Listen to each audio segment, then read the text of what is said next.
Bonjour à tous. Aujourd'hui, nous menons l'enquête pour découvrir un genre frissonnant, le thriller. Le mot thriller vient de l'anglais du verbe thrill, qui signifie frémir. Effectivement, ce genre littéraire et cinématographique a pour objectif de créer de la tension chez le spectateur, voire même de la peur. Généralement, un thriller s'inscrit dans une intrigue policière. En 1931, Fritz Lang réalise M le Maudit qui terrifie le public à travers l'histoire d'un tueur d'enfants traqué par la police allemande. Pour faire monter la tension, le réalisateur va jouer sur des moments de silence et d'attente contrebalancés par un leitmotiv. Une mélodie fredonnée par le tueur qui indique sa présence et le rappelle au spectateur. Alfred Hitchcock, surnommé le maître du suspense, excelle dans l'art de faire frémir les salles de cinéma.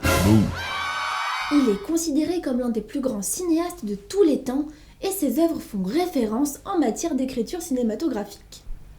Dans Fenêtre sur cour, un homme bloqué dans son appartement s'improvise détective quand il croit assister à un meurtre derrière la fenêtre en face de chez lui. Le film est également une ode permanente au cinéma, avec ce personnage immobile qui observe depuis son appartement des scènes dans l'encadrement des fenêtres qui rappellent sans conteste un écran de cinéma. Dans Psychose, autre chef-d'œuvre du réalisateur, la musique contribue grandement à renforcer l'atmosphère angoissante du film. Nous sommes bien dans l'univers du thriller. Petite anecdote amusante, Alfred Hitchcock apparaît dans plusieurs de ses films. On appelle cela un caméo.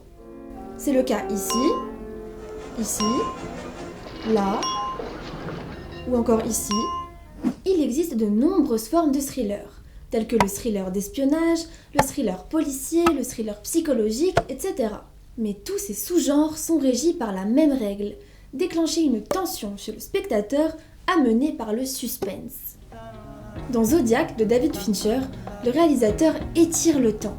L'action du film se déroule sur une longue période.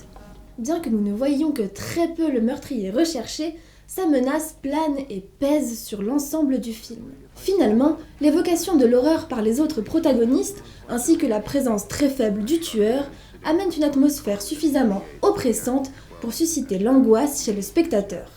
Le thriller est un genre très répandu au cinéma, et il serait impossible de dresser une liste de films exhaustive. Si un thriller ancien ou récent vous a marqué, je vous invite à nous le recommander en commentaire. Il est temps pour moi de vous quitter, et j'espère que cet épisode vous aura permis d'apprendre les mécanismes d'un thriller. Je vous dis à très bientôt pour un nouvel épisode de Cinémoi.